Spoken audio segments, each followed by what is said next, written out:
89.1 CRC Radio 89.1 CRC Radio CRC 89.1 Radio y Cadena Radial Costarricense no se hacen responsables por las opiniones emitidas en este programa. Es tiempo de tender la red democrática y mostrar la Costa Rica del futuro hacia la cual debemos caminar. Con ustedes, Jonathan Prendas, aquí por CRC 89.1 Radio.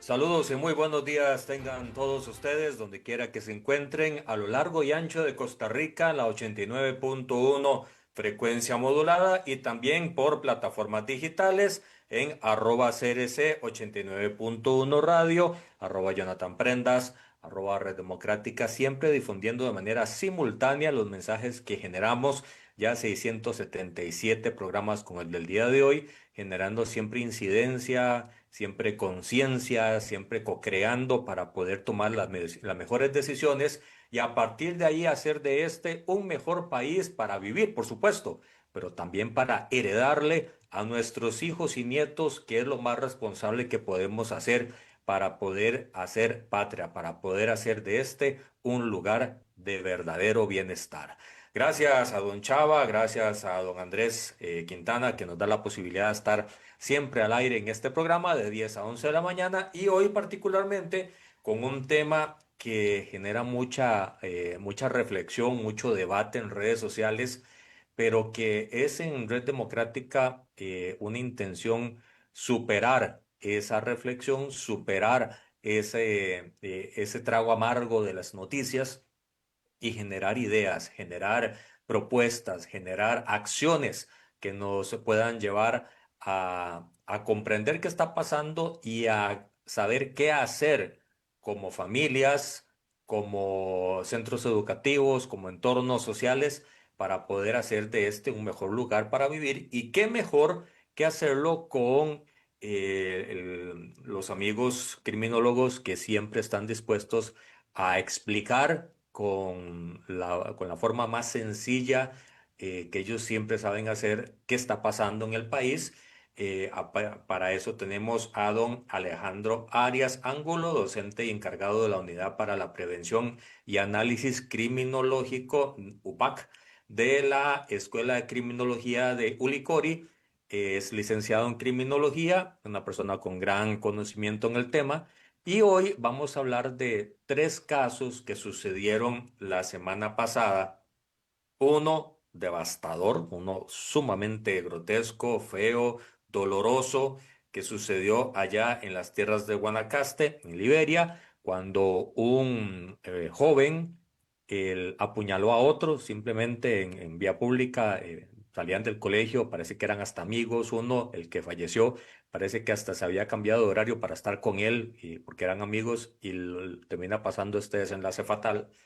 Días después pasa un evento, una pelea, una gresca en San Carlos, y después, hacia final de la semana en Osa, también se genera un episodio de esta naturaleza. ¿Qué está pasando y por qué se dan ese tipo de casos? Ya habíamos hablado con especialistas en neurociencias en programas hace un tiempo de la memoria, la neurona espejo, también, que eso se da como un tipo de reflejo, sucede algo y se replica de manera casi espontánea en otros sectores sociales, pero vamos a aterrizarlo en el lenguaje criminológico, en el lenguaje que nos puede explicar y ayudar a entender qué está pasando en la Costa Rica que antes no era así y que ahora lamentablemente ya cruzó otro umbral de sensibilidad humana. Don Alejandro, bienvenido a esta su casa o nuevamente ya por acá. Doña Jonathan, un gusto poderlos acompañar a los que nos escuchan. Y pues bueno, claro, a veces tocar temas sensibles, dolorosos para el país, pero que sin duda alguna tienen una reflexión que hacer en nuestra sociedad costarricense en busca de una mejor Costa Rica, en Ujú. busca de un espacio más seguro, en busca de poder fortalecer nuestras raíces, nuestros valores de antaño, pero que sin duda alguna hoy reflejan un marco de violencia importante y ya esto no escatima edades, ¿verdad? Hoy vemos desde los muchachos de centros educativos de primaria y secundaria hasta la violencia más marcada que hemos visto a través del narcotráfico y del crimen organizado. Así que esperando que la conversación del día de hoy pueda ser de mucha ayuda para todos los que nos escuchan y para la sociedad costarricense. Muchísimas gracias, Alejandro. Y esa es la idea, generar conciencia y explicar. El, a ver, las conductas agresivas de las personas no es simplemente que hoy me despierto y decido hacer algo negativo. Hay algo atrás y siempre nos has conversado sobre eso, que hay que tratar de entender los comportamientos, hay que tratar de entender qué es lo que está pasando. Pero en este caso, el de Liberia, empecemos por ese caso, vos que sos estudioso de este tipo de problemáticas. ¿Qué fue lo que pasó? ¿Qué viste más allá de la noticia, más allá de los comentarios que van y vienen y juzgan y rejuzgan a la gente? ¿Qué ves vos tras de ese caso en Liberia, en esa parada de autobús, donde incluso lo más irónico, nos dimos cuenta todos porque alguien grabó y no hizo nada, pero es parte del escenario de lo que pasó? ¿Cómo lo analizas y cómo lo ves? Claro, fue una situación muy lamentable y de hecho tendríamos que comenzar a comprender algunas situaciones. Ahorita que hacías la introducción, hablabas sobre los elementos de la neurociencia. Creo que es uno de los puntos muy importantes y bueno, partimos de un hecho de la comprensión de los fenómenos desde la parte muy humana. ¿Verdad? Comenzamos a explicar por qué una persona cometió un hecho, por qué lo quiere ejecutar, desde cuándo lo planificó, cómo lo planificó, y tendríamos que comenzar a explicarnos más bien anticipatoriamente qué son los hechos que han marcado en el desarrollo de la infancia de las personas para poder entender por qué un muchacho de 19 años, primero que nada, portaba un cuchillo para poder ir hacia su centro educativo. Habría que comenzar a entender las estructuras sociales y ver si este muchacho inclusive percibía algún estado de vulnerabilidad dentro del mismo sistema que lo llevó a armarse y tener en su posesión un arma blanca que lastimosamente utilizó de una forma pues muy incorrecta, causándole la muerte a su compañero. Información, como lo dice usted, ha salido por los medios, ¿verdad? Que eran amigos, entrevistas indican que inclusive tenían horarios diferentes, que el muchacho que muere cambió su horario para justamente poder estar en el mismo horario que este muchacho. Quiere decir que había una relación más íntima entre ellos dos y basándonos en lo que ha salido tenemos que ser muy respetuosos de la investigación y esperar un Claro. poquito más de información. Sin embargo, haciendo un engranaje de toda esta información, lo primero es entender justamente eso. ¿Qué ha pasado en el desarrollo de esta persona que hoy tiene 19 años y que hace una tragedia como esta? Pero ¿qué pasó en su formación? Desde su niñez, desde su adolescencia, ¿dónde está realmente el fallo como estructuras sociales que somos para que una persona se tenga que armar? Y esto inclusive es un tema que tendríamos que hacer como una comparativa. La percepción de inseguridad en el país ha llevado a que las personas se armen. Ujú. Hoy muchas personas utilizan un arma de fuego, hacen todo el procedimiento y adquieren un arma de fuego por un tema de inseguridad. Entonces tendríamos que preguntarnos, ¿este muchacho estaba en un entorno inseguro? ¿Representaba la estructura del centro educativo un espacio inseguro para él? Esto lo llevó a la necesidad de tener que armarse. Esto no justifica realmente la situación de lo que ocurrió en esa parada. Yo también, y lo mencionabas en la introducción, yo también me puse a analizar qué sucedió antes de justamente las dos estocadas que este muchacho le da a su compañero. Porque algo tuvo que haber estado pasando, una discusión a viva voz que llevó a que una persona sacara un elemento para grabar, háblese celular, cámara, ¿verdad? y comenzó a grabar la discusión entre estos dos jóvenes. Inclusive si lo podemos ver, la persona está del otro lado de la carretera ¿Mm? y esa conversación o esa discusión tuvo que estar algo candente para poder saber que estaban en una discusión y motivarme justamente a sacar mi celular. ¿Pudimos haberlo detenido? No lo sabemos porque el hubiese no existe, No existe. pero quizás una acción como sociedad, como personas, como adultos pueden enmarcar la diferencia de una tragedia como la que sucedió. Justamente, noticias dicen que hay una pareja que se detiene en su automóvil y la muchacha se baja, le brinda ayuda al joven. Dentro de lo mismo que he podido leer, dice que lo montan, se lo llevan y el muchacho ni siquiera podía conversar. Evidentemente a nivel interno hay una herida que está causando pues una hemorragia y cada vez esta persona va a ir perdiendo más fuerzas y evidentemente esto puede llevar al colapso total del cuerpo. Quiere decir que hay una acción trasfondo que nos debería alarmar y preocupar y creo que en otros espacios lo hemos venido informando a través de este medio y es ese rol que juega justamente la familia, ese rol que juega la comunidad, ese rol que realmente tenemos que analizar dentro del contexto del centro educativo, justamente para poder entender qué son los fenómenos que están transcurriendo en la parte más íntima del niño o del adolescente, que lo está llevando a cometer decisiones que realmente marcan su futuro. ¿Verdad? Es un muchacho que estaba todavía en un centro educativo y que hoy se ve truncado por una posible mala decisión, por un momento de enojo, por un momento de ira, por un momento de desatención que realmente nos debería llamar a la conciencia a todas las personas de esta sociedad.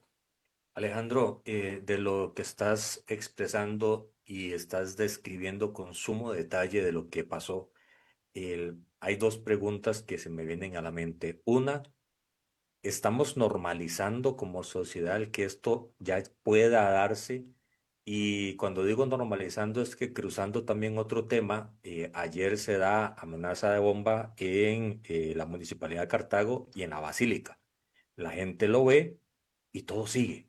Es como una raya más para el tigre de lo que puede estar pasando, de lo que nos dicen las redes sociales. Estamos normalizando esos episodios críticos de comportamiento humano.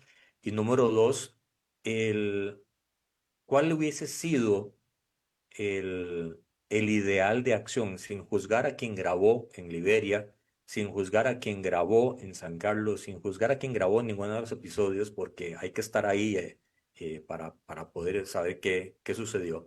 ¿Cuál hubiese sido el ideal para enfrentarlos? ¿Llamarnos de una vez al 911, empezar a tocar el pito para ver si se distrae, tratar de acercarle el carro a ver si se separan? No sé, te estoy dando ideas a mano alzada, pero esas dos preguntas me vienen a la mente escuchándote dar esta reflexión.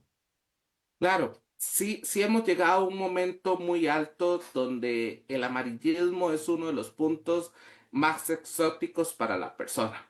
¿Verdad? Qué interesante para muchas personas es ver cómo se pelean dos muchachos, ver cómo acribillaron, mataron, asesinaron a otras personas. Entonces, esa morbo que se ha generado alrededor de la sociedad ha hecho justamente que en muchas ocasiones es más fácil poder grabar y yo tener la premisa de lo que sucedió, ¿verdad? Ujú. Porque si esto lo cuelgo a las redes sociales y se hace viral, entonces yo soy el que de obtener esos views, esos likes y toda esta situación, y entonces me posiciona a mí ahí como en el top de las noticias del país. Y esto evidentemente ha llevado que la sociedad lo normalice. Al punto que cuando vemos una amenaza de bomba como el día de ayer, tenemos que entender que hace aproximadamente menos de un año, cuando se dieron los incidentes de la UCR y de otras instituciones, hubo una alarma país. Todo el mundo se alarmó, todo el mundo hizo un revuelo social pero vio que justamente no había o que no pasó absolutamente nada, ¿verdad? De la amenaza, de la activación del protocolo, de hacer posiblemente unos señalamientos si el protocolo estaba adecuado o no estaba adecuado. Entonces comenzamos a ver cómo inclusive muchas instituciones posterior al hecho de la UCR, comenzaron a decir, tenemos que crear un protocolo de seguridad. Y entonces salieron a crear protocolos que es un elemento mal confeccionado, pero, o quizás ya evolucionó más bien. Comenzaron a hacer protocolos de tirador activo. Cuando realmente, y ahorita lo podemos tal vez mencionar más adelante cuando hablemos algo tal vez de UPAC, nosotros desde UPAC, desde Ulicori, comenzamos a comprender que no era hablar de tirador activo, era hablar sobre amenaza activa, porque una amenaza activa se me puede convertir en cualquier elemento, ¿verdad? Puede ser cualquier arma, pero que puede causar un daño irreversible, como lo hemos visto inclusive con el caso de estos chicos de Liberia, con el caso de San Carlos, que comenzamos a ver una serie de normalizaciones. Entonces, cuando nosotros comenzamos a realmente analizar todo este espacio, tendríamos que entender que sí, hay un trasfondo en el tema de las amenazas y usualmente son que las personas que amenazan con un atentado, con un tema de bomba y demás, también lo que buscan es posicionar el miedo ante su público, ante su meta firme de a quienes voy a amedrentar. ¿Con qué fin? Con poder adquirir mayor posicionamiento, ¿verdad? Usualmente es un tema muy psicológico, es un tema de que le voy a causar miedo para poderlo rendir a mis disposiciones como organización. Y puede que la amenaza no sea realmente algo que vaya a suceder. Sin embargo, nosotros no nos podemos dar la tarea de decir, ah, no, no va a suceder, no vamos a activar los protocolos, no vamos a actuar. Pero realmente es un punto también de reflexión porque nos tendría que llamar a entender si estamos capacitados. Ayer justamente estábamos en UPAC haciendo una capacitación a centros comerciales. Y justamente el oficial de la Policía Municipal de Alajuelita, con quien estábamos trabajando en colaboración, estaba indicando que Costa Rica estaba preparado para atender sismos, incendios e inundaciones, pero nunca estuvimos preparados para poder atender amenazas de bombas, amenazas de tirador activo, amenazas activas. Entonces, cuando hemos visto que estas situaciones han sucedido en el país, nos hemos alarmado. Pero vean lo importante. La noticia de UCR fue noticia casi que todo durante una semana Así es. porque la alarma fue inmensa.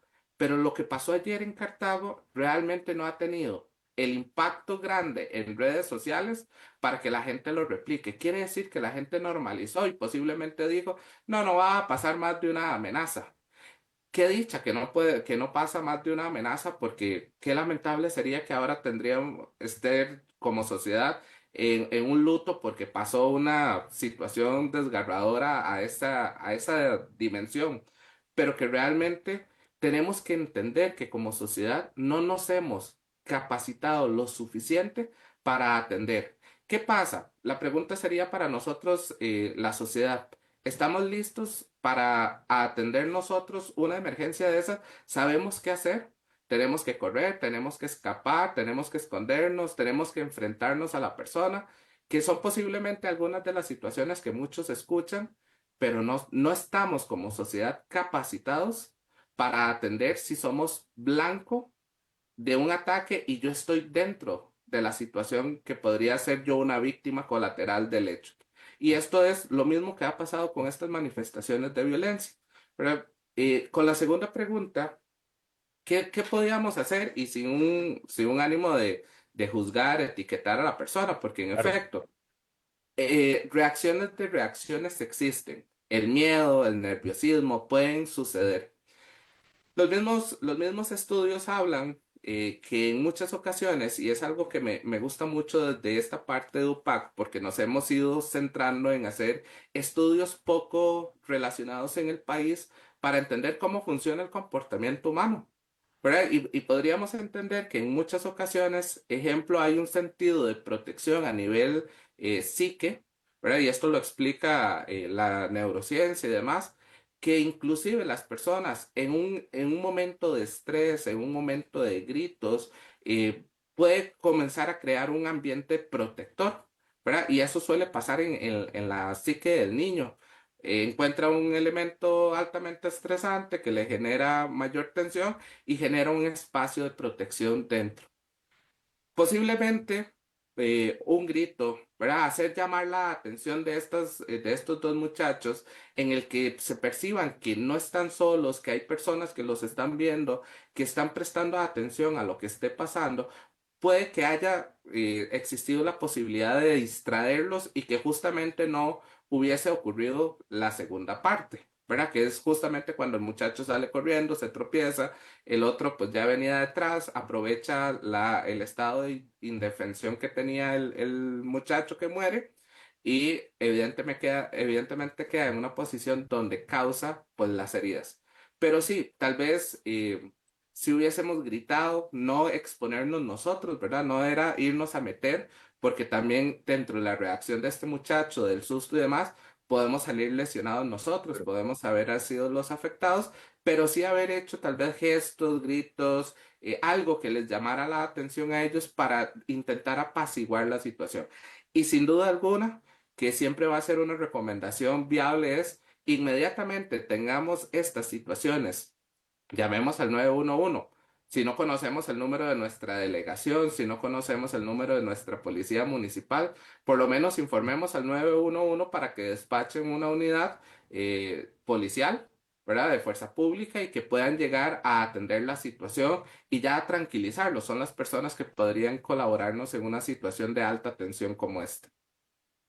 Alejandro, ahora estabas diciendo si estamos preparados para este tipo de situaciones. Y recuerdo en el 98, si mi memoria no me engaña, cuando se da el primer ajusticiamiento por sicariato. En aquel momento era la primera vez que una motocicleta se detenía en una presa, me parece que fue por Curridabat, y acaba con la vida de la persona que iba manejando, me parece que era una periodista también. Y eso fue un boom completo, fue noticia por muchísimo tiempo y nos puso contra el espejo de ya nos llegó, ya nos alcanzó.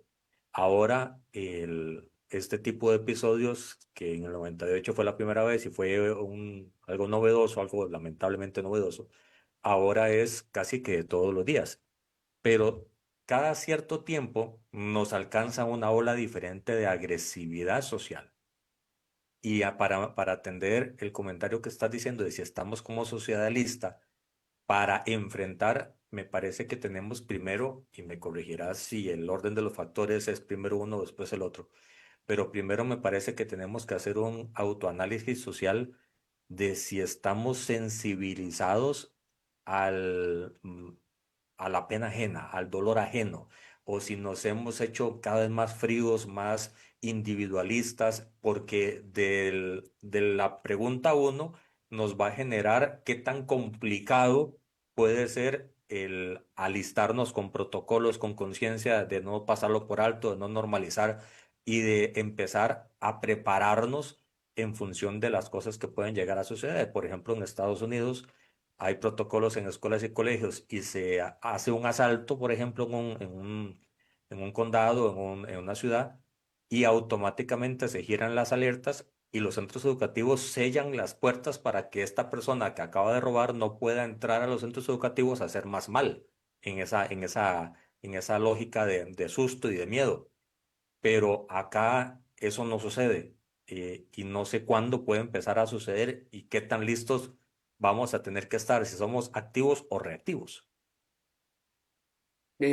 Realmente es complicado porque realmente cuando hablamos de que una sociedad todavía no está preparada para estas situaciones y que nos enfrenta a realidades distintas, nosotros tenemos que visualizar un elemento de la globalización del crimen, ¿verdad? Mencionas este caso del 98 aproximadamente, que era un modelo muy colombiano de la era de Pablo Escobar, el famoso gatillero en una motocicleta, y pensamos que a Costa Rica no le iba a llegar. Y cuando Ujú. llega, posiblemente era todo un tema. Y peor aún, el impacto que pudo haber generado era aún mayor. ¿Por qué? Porque en aquel tiempo no existían las redes sociales. La difusión era sumamente difícil, ¿verdad? Era prácticamente lo que se podía contactar a través de los noticieros del momento. Y realmente esto genera una ola real de enfrentamientos sociales. Hoy, los decías, hoy es prácticamente pan de cada día y prácticamente nos hemos estado normalizando de que más bien nos debería extrañar como sociedad si hoy no se reporta un homicidio. O sea, la gente hoy está esperando ya que en redes sociales aparezca el nuevo caso de homicidio en tal punto, el nuevo caso de femicidio en tal punto, y comienzan la misma sociedad a esperarlo. Y justamente aquí hay que encontrar, y lo hemos replicado, un tema de los valores familiares e inclusive comunitarios, porque hace un tiempo atrás, me recuerdo yo, que prácticamente uno conocía a todos sus vecinos. Sí, Usted sí, sabía sí, quién sí. era la esposa o el esposo, el hijo o la hija, la abuela o el abuelo, quién era el panadero, el verdurero, el carnicero, el lechero, todo el mundo se conocía. Posiblemente el vecino llegaba y le decía, hoy no voy a estar, usted me le echa un ojito a la casa. Y las personas se preocupaban por vigilarle la casa a sus vecinos. Sabía quién vivía a mi lado, a la derecha, a la izquierda, al frente o atrás. Éramos vecinos comunicativos. Hoy no. Hoy no me interesa si al vecino se le meten a robar. Es más, ni siquiera me molesto yo en reportar a las líneas de emergencia porque realmente es que tengo conflictos con el vecino del frente, tengo conflictos con el vecino de al lado, con el de atrás. Entonces, hemos comenzado a despreocuparnos como sociedad que cuando realmente pasan estos hechos, comienzan a ocurrir un aislamiento. Y en ese aislamiento, prácticamente, si el afectado es usted y no soy yo, no me importa como sociedad. Y eso está muy mal, porque dentro de los primeros pilares de la socialización de los individuos es la familia y es la comunidad. Es donde más interactuamos. Después vienen los centros educativos, las áreas de trabajo, que son, digamos, los otros pilares donde nos comenzamos a desarrollar como individuos. Los niños en los centros educativos, los adultos en sus áreas de trabajo. Entonces, hemos visto cómo esa misma cohesión social ya no solo afecta inclusive en la parte de la comunidad, cuánto afecta inclusive desde la composición de la familia. ¿Cuántas familias hoy se sientan a la mesa sin celulares para poder discutir qué fue lo del día a día? Un día de estos justamente estaba escuchando algunas noticias sobre neurodesarrollo y la persona decía, los padres deberían tener al menos la medida de lo posible la posibilidad de ir a recoger a sus hijos a los centros educativos. No importa si es en primaria o en secundaria, porque en los primeros 15 minutos posterior a la salida de un niño del centro educativo, usted lo va a poder ver en el reflejo de sus caras, de sus facciones, si ocurrió algo, si ese niño viene estresado, si viene triste, si viene lloroso, si sufre inclusive de bullying. Pero cuando tenemos una composición como en la que hoy la sociedad, donde papá, mamá trabajan todo el día, o inclusive somos familias monoparentales, el niño vive con mamá, pero mamá le toca trabajar todo el día. El niño sale a las 2 de la tarde del centro educativo, 3 de la tarde, y mamá va llegando a las 7 de la noche de trabajar. Han transcurrido aproximadamente entre 4 y 5 horas desde que el evento que pudo haber acontecido en este niño que marcó su día ya no se ve reflejados en sus emociones. Entonces llegamos a casa y le preguntamos, ¿cómo estuvo su día? Bien, pero no soltó el celular, no se sentaron a la mesa a conversar, a cenar juntos, y esas cosas son muchos de lo que hoy marcan episodios de grandes violencias en nuestra sociedad. Entonces ya vemos cómo el mismo crimen organizado ha comenzado a comprender el tema de la ley penal juvenil. Entonces, reclutamos personas menores de edad para que sean partícipes de aquello que es ilícito y tenemos que tener mucho cuidado porque ya inclusive hay personas que están fuera del alcance de la ley penal juvenil. Quiere decir que están menos de 12 años insertos en el mundo de la criminalidad y en muchas ocasiones como familia no nos damos cuenta porque estamos tan ocupados en nuestros día a día, entre nuestros eventos, que cuando nos damos cuenta es un momento tarde.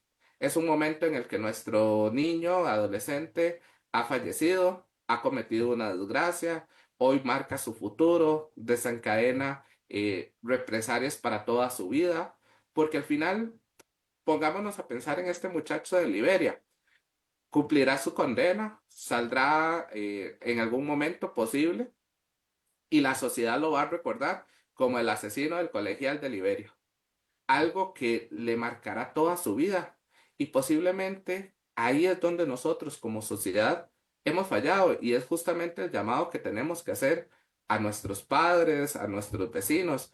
Es importante hablar de cohesión social. Es importante hacer trabajos en centros educativos. Es importante el involucramiento de las instituciones públicas y privadas.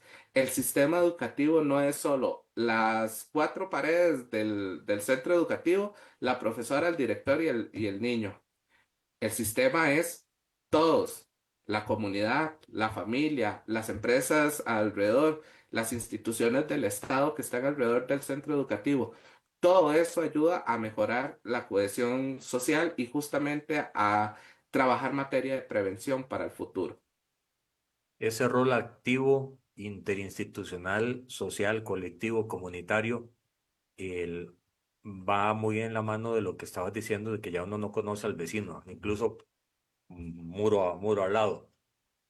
¿Qué tenemos que hacer, Alejandro, para poder sortear eso que decías que básicamente no se puede hacer mucho con eso? Papás llegan tarde porque tienen que trabajar y los hijos quedan solos varias horas del día, tal vez dentro de la casa, tal vez conviviendo con otras personas en la comunidad. Pero, ¿qué hacer? ¿Cuáles son las recomendaciones para poder contener o para poder aplacar las posibilidades de que algo negativo esté incidiendo en la mente, en el comportamiento de ellos y que las cosas se lleguen a salir de control de una u otra forma? Hoy estamos hablando de un cuchillo que parece, por las imágenes de cocina, el que un muchacho usa en perjuicio de otro. En otros, en el de San Carlos, es a puño cerrado. En otros han habido otras formas de violencia, pero vos tendrás una lista muy amplia de cómo se puede hacer violencia a una persona contra otra. ¿Qué podemos hacer para que las familias, para que los centros educativos, para que las municipalidades trabajen en función de proteger a quienes por ley se les requiere una atención especial, que son las personas menores de edad? Claro, de hecho aquí, y es muy importante porque justamente la Unidad para la Prevención y Análisis Criminológico UPAC, que es un apéndice justo de la Escuela de Criminología de la ULICORI, de la Universidad Libre de Costa Rica, Ujú. vino a establecer inclusive una propuesta justo en esa área. Bueno, entonces nosotros desde UPAC hemos hablado de un modelo de prevención territorial en donde abarcamos tres grandes líneas: comercios, comunidades y centros educativos. Y entendemos que las tres áreas están totalmente integradas en el modelo territorial de prevención. Porque cuando yo tengo inseguridad en mi comunidad, evidentemente repercute directamente en los comercios de la zona y también va a repercutir en la forma del comportamiento de los niños dentro de los centros educativos. En muchas ocasiones no sabemos cómo actuamos, qué hacemos, pero en muchas ocasiones tendríamos que preguntarnos justamente cuál es el elemento técnico que deberíamos hacer. Yo a veces con mis estudiantes de cursos en la carrera de criminología, les digo, ustedes dicen, vamos a ir a plantear una charla y un taller a un centro educativo sobre bullying y sabemos realmente qué es lo que se requiere para abarcar ese tema, porque si nosotros vamos a un centro educativo a hablar sobre bullying, muchas veces el mismo muchacho, el mismo niño sabe más de bullying que nosotros mismos que estamos dando el taller. ¿Por qué? Porque todo el mundo va y les habla sobre el bullying, sobre el bullying, sobre el bullying, y entendemos que a nivel de Ministerio de Educación Pública, hay ciertos temas que son de interés poder abarcar con la población justamente para mitigar esos efectos y el bullying es uno de esos. Sin embargo, ¿cómo sabemos que esa información le llega adecuadamente al muchacho? Y justamente UPAC ha comenzado a hacer diferentes tipos de estudios donde justamente comenzamos a comprender esa composición neurocientífica a nivel de lo que pasa en el desarrollo de las personas desde sus primeras etapas en la adolescencia y cómo esto va a repercutir justamente en su futuro para un tema de criminalidad o demás. Entonces, UPAC comienza a comprender que las dimensiones con las que tenemos que abordar son en estas tres partes, pero aquí juega un papel muy importante el gobierno local.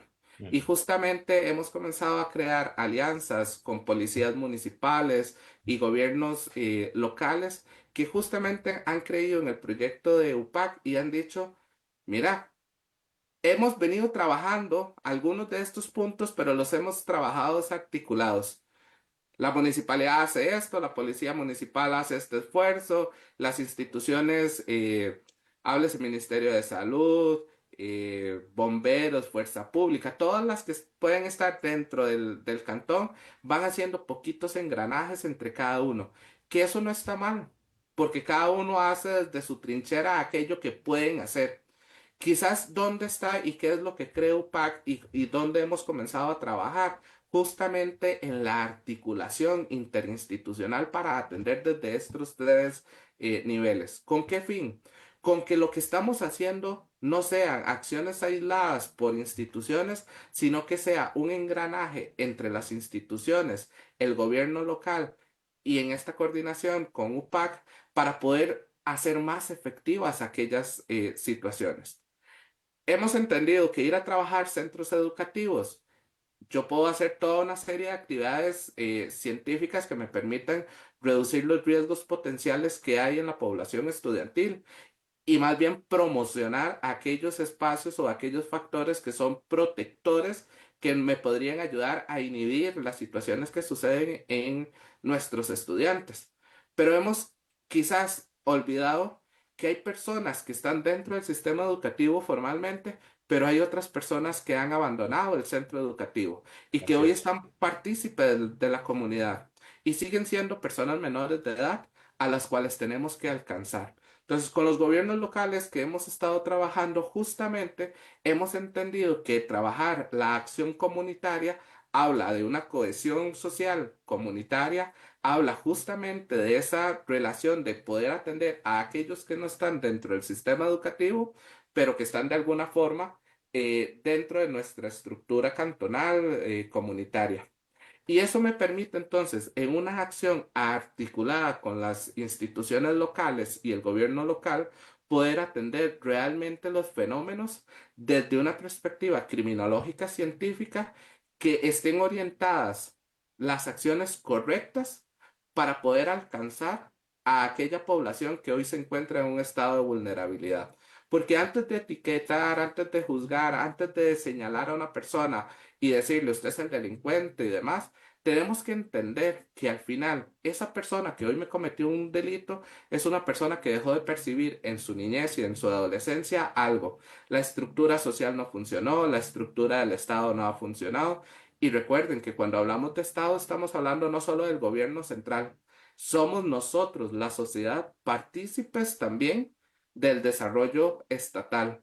Y eso es algo importantísimo que hoy UPAC ha comprendido para poder llevar las acciones correctas en la intervención correcta para reducir a aquellos riesgos que no solo ocupan, como les decía, al comercio, a la comunidad, al centro educativo, porque hemos entendido que es un engranaje importante en el desarrollo de cada uno de los espacios.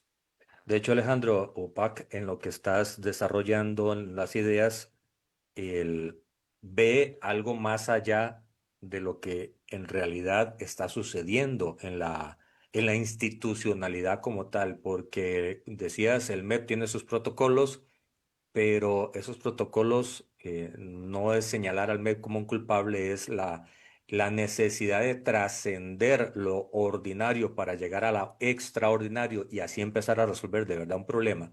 Y es que los protocolos a veces están tan divorciados de la realidad, tan divorciados de la mente de los muchachos, que incluso de los muchachos no institucionalizados educativamente, como bien señalas, que al final de cuentas no son atractivos, no son de recibo, no los interiorizan, no los practican, porque básicamente es un alguien sentado no se sabe a dónde que le dice a ellos, haga esto si pasa esto otro, y generalizan y hacen una sombrilla tan amplia como si todos los casos fueran iguales, que no permiten necesariamente un abordaje eh, preventivo, prospectivo, sano, de bienestar.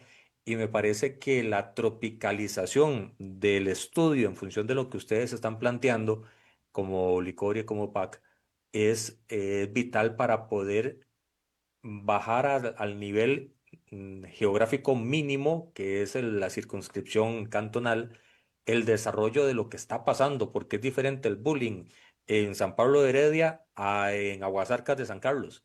Puede ser el mismo fenómeno, pero diferente abordaje. Correcto. De hecho, UPAC trabaja con diagnósticos, hace diagnósticos situacionales, ¿verdad? ¿Qué me permite? Entender la realidad de ese cantón, primero que nada, entender la realidad de ese centro educativo. Porque bien lo decía usted, el protocolo es un protocolo universal que aplica para todos los centros educativos. Hay algún punto importante y es que los protocolos en su mayoría son post-evento. O sea, ocurre el evento violento y se activa el protocolo. Antes de eso, se está dando una situación, ¿verdad? Y esa situación tendríamos que haberla atendido de forma anticipatoria para que justamente estas marcas de violencia no nos lleguen a afectar. Pero bueno, justamente ahí es donde UPAC entiende que para ello necesito entender cuál es la realidad de ese centro educativo. Le comento una anécdota. Hace unas 2 semanas atrás estuvimos justamente en un centro educativo y el personal con el que estuvimos hablando nos decía, es que aquí no deberíamos trabajar tan fuerte bullying porque aquí no existe el bullying. Y entonces nos contaba que inclusive ya los mismos niños no se molestan porque cuando uno le dice algo al otro, el otro le responde con otra ofensa o de otra forma más agresiva. No significa que esto sea correcto porque realmente no es la forma correcta de abordar el bullying. No se trata de que los niños ni se ofendan ni se maltraten como respuesta. Pero ¿qué tenemos que entender? La realidad de ese contexto conlleva a que existen otros fenómenos alrededor del bullying que me están ocasionando violencias muy marcadas en respuesta a comentarios, palabras, golpes o demás que se puedan dar dentro del centro educativo. Ahí es donde justamente UPAC cree en los diferentes tipos de diagnóstico que hacemos, situacionales, comunitarios, en centros educativos, en los mismos comercios, porque es muy interesante y nos hemos topado que cuando llegamos a un comercio y visitamos otro a los 50, 100 metros, tienen realidades diferentes, tienen elementos de seguridad diferentes, tienen potenciales riesgos diferentes.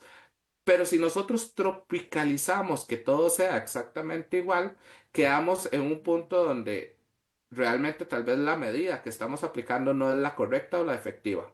Lo decía usted, no es lo mismo lo que sucede dentro de un centro educativo, ejemplo San José, que lo que está pasando en Guanacaste. Entonces, sí, el protocolo es un protocolo sumamente colaborativo que nos permitiría poder atender cuando el evento se ha manifestado. Pero UPAC cree justamente en ese elemento de la prevención, comenzar a anticiparnos al hecho para poder no tener estas respuestas violentas, sino que dentro de esta articulación que hacemos, poder entender desde el municipio y los comercios, la comunidad, el centro educativo, cuál es su realidad específica y poder hacer atenciones específicas de acuerdo a su realidad.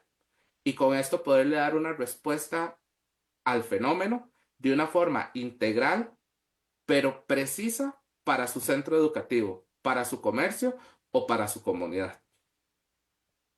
Alejandro, ¿Cómo funciona la OPAC de Ulicori? ¿Ustedes contactan centros comerciales, policías municipales, centros educativos? ¿Ellos los pueden contactar? ¿Cuál es la lógica de funcionamiento para articularlos en función de una prevención real de un hecho? Claro, nosotros justamente hace aproximadamente para el mes de diciembre creamos una mesa de articulación con instituciones sumamente importantes. Estamos hablando que en esta mesa de articulación estuvo el Instituto Costarricense sobre Drogas, estuvo el Organismo de Investigación Judicial, estuvo el Ministerio de Seguridad Pública, hubieron varias policías municipales, diferentes representantes de gobiernos locales, estuvo la Unión Nacional de Gobiernos Locales y así hemos venido articulando con otras instituciones. Justamente comenzamos un plan piloto con la Policía Municipal de Alajuelita y con la Municipalidad de Goicochea.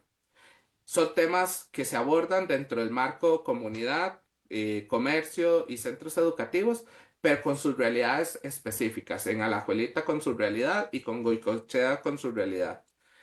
Hace unas 2 semanas atrás justamente firmamos el convenio con la Unión Nacional de Gobiernos Locales que nos permitió invitar a otras municipalidades para que conocieran un poquito el programa OPAC.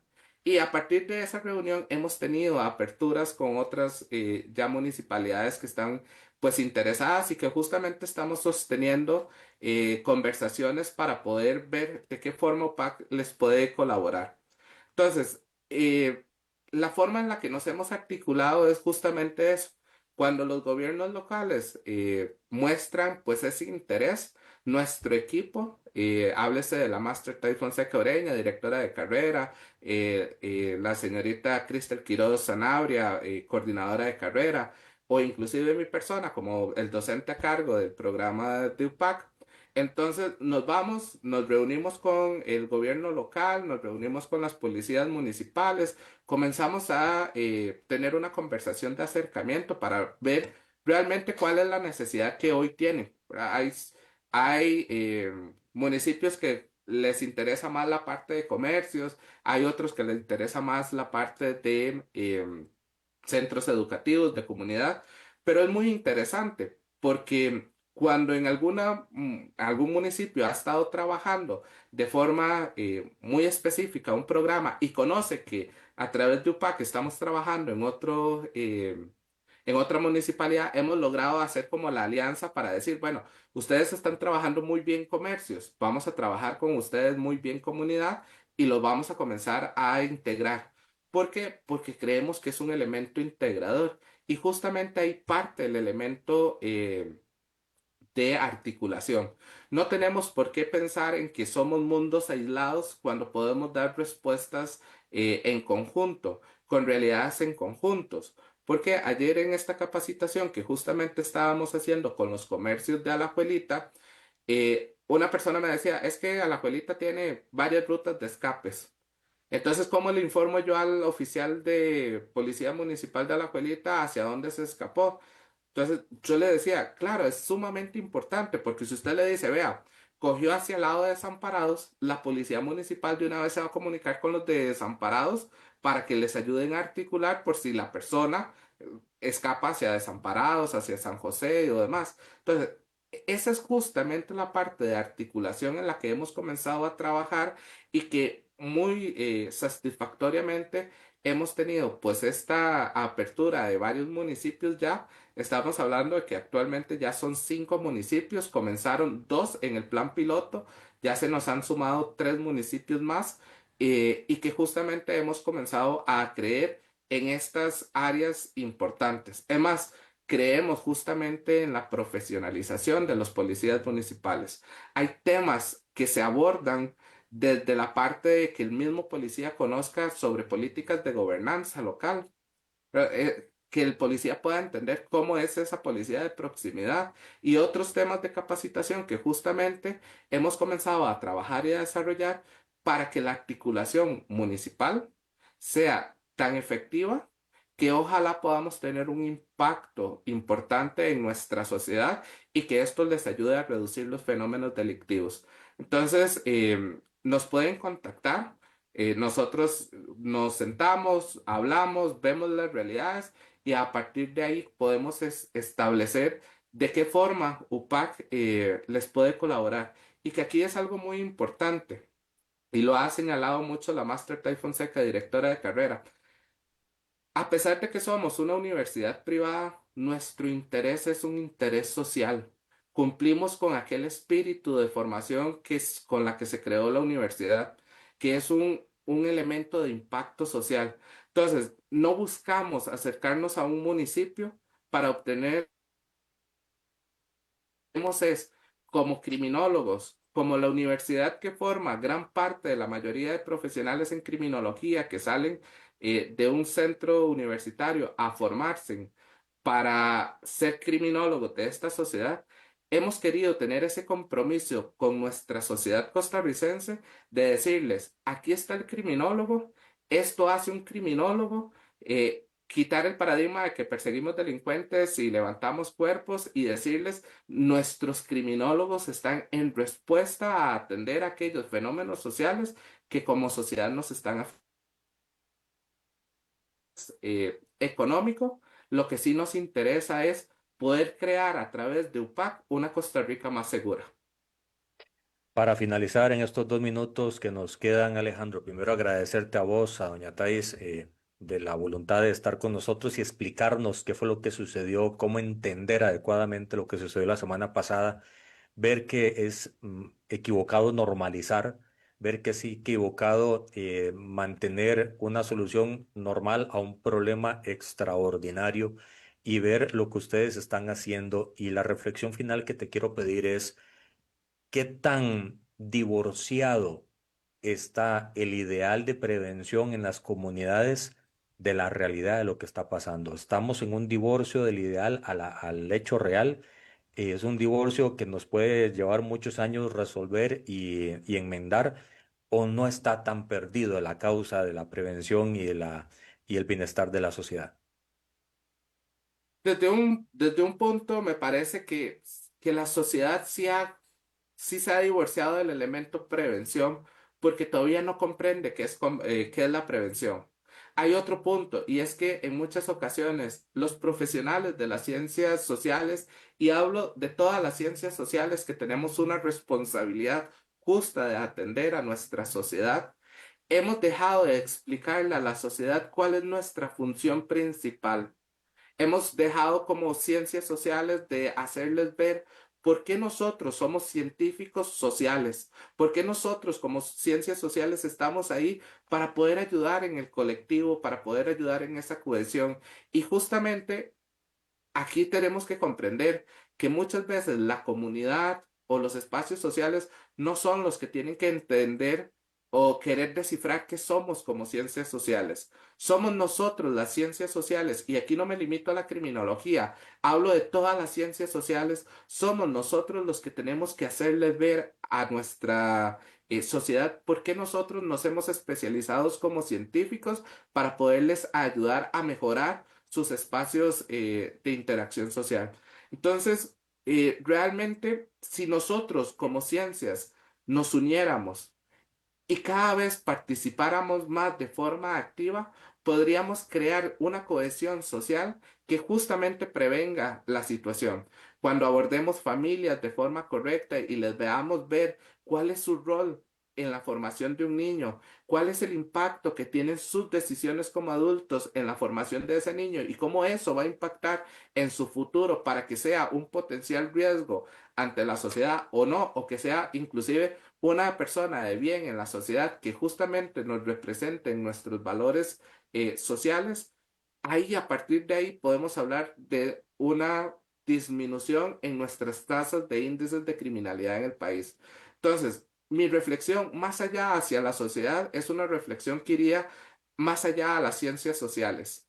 Invitar a cada una de las ciencias sociales que seamos partícipes del desarrollo de la comunidad, de las familias, de los núcleos, si queremos una Costa Rica mejor, si queremos una Costa Rica más segura, y que justamente ahí es donde UPAC nació para eso, para poder entender cómo somos aquellos los responsables de poder hacer una Costa Rica más segura para cada uno de nuestros niños, adultos, adultos jóvenes, inclusive nuestros adultos mayores, porque somos todos esenciales en nuestra sociedad y esto únicamente lo podríamos sacar avante si todos nos unimos en una búsqueda de una Costa Rica más segura.